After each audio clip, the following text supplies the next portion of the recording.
ส่วนเสียงนี่เป็นไงเนี่ยไม่ต้องเสียงเราเป็น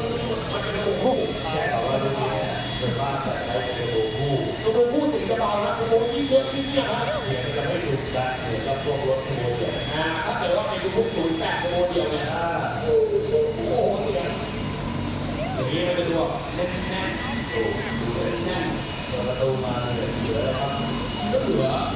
เธอนะถึงเธอเหลือแจ็คนะแล้วก็มีวงผ่านนะเอาเราไปดูว่าคนแรกครับนวัฒน์มณีคือเฟิร์สทุกท่านเอกท่าครับเอาครับโดยต่อไปเป็น13นะมาวงในร่วมปีหน้าผมจะได้ทำอันนี้นะครับให้ยาว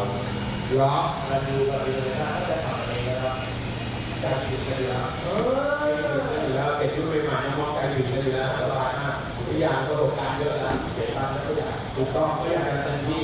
ทุกอย่างนี่เขาวิ่งในสนามมันพอปลอดภัยก็ต้องรับถูกอยู่แล้วเอาละครับอันแรกครับกดสายล็อกลงเรียบร้อยครับและเดี๋ยวมาดูครับ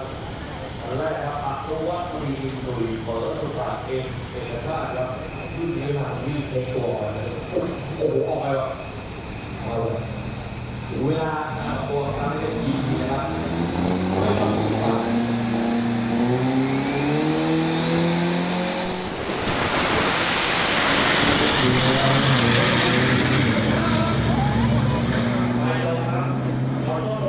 7.36